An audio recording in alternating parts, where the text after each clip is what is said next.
Om Namah Shivaya.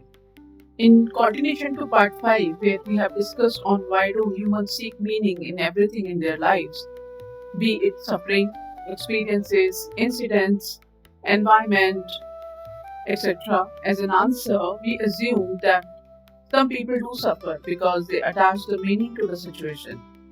And that is why it becomes easier for them to fulfill the action and its experience. Like a mother rearing a child has meaning of responsibility and nurturing. Teacher has responsibility of helping children gaining marks for further studies. Such meanings also have one more meaning, that is happiness. Some people attach happiness to meaning that gives them motivation to complete the tasks. And for that meaning, they can go through any suffering on any levels, physical, mental, or psychological, just to gain that happiness. So here we are in part 6, that is the continuation of part 5, exploring how many people assume happiness and meaning goes hand in hand. Are they truly worth human suffering? So let's understand and let's begin. Many people assume happiness and meaning are the same thing, but actually they are not. Again, imagine these different scenarios. Again, we are giving you some scenarios. In the first scenario, someone spends an entire day eating favorite foods, watching entertainment, avoiding difficulty, seeking pleasure. He is pleasant, absolutely pleasant. But is that meaningful? Not necessarily. Successful? Not sure. Probably yes, maybe not. Depends. Now, in another scenario, imagine a parent caring for a sick child through the night. Exhausting, difficult, painful, yet deeply meaningful.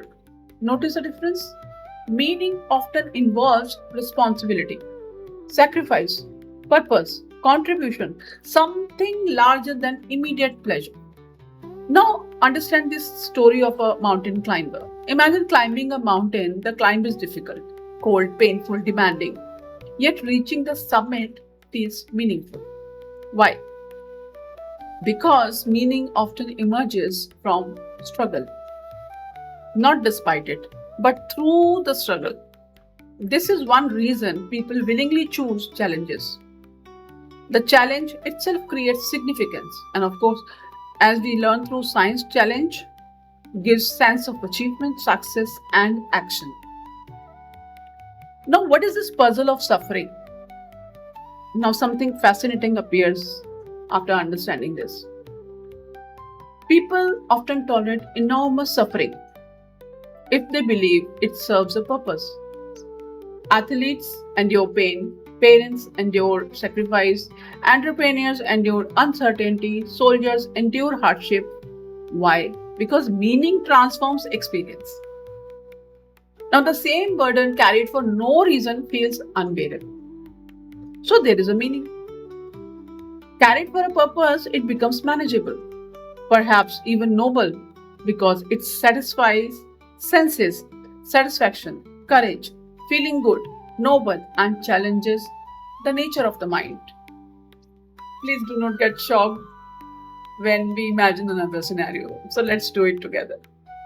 In this scenario, we are going to talk about the existential crisis. Now imagine the opposite. Imagine someone concludes nothing matters. Everything is meaningless.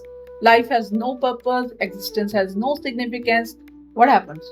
For some people, this may create freedom. For others, it creates despair.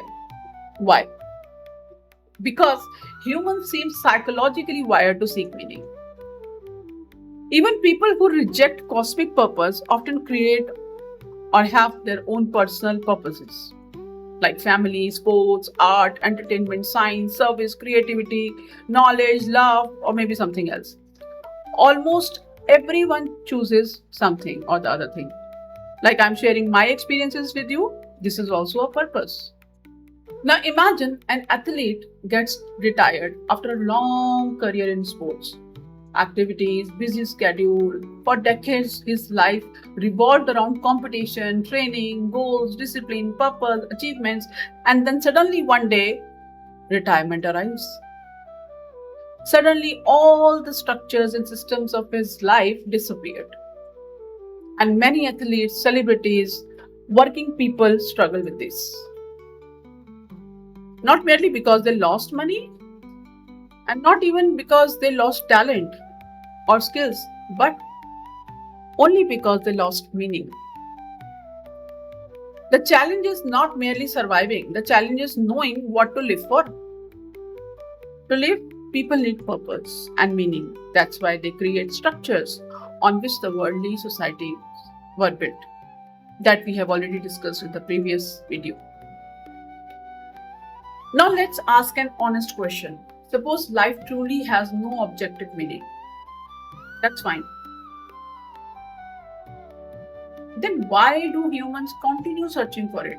Why do we care? Why does the question arise at all for meaning? Why not simply eat and survive? Why write poetry? Why create art? Why compose music? Why explore space? Why do researches? Why sacrifice for ideals? Why die for principles? And why care whether life matters or not?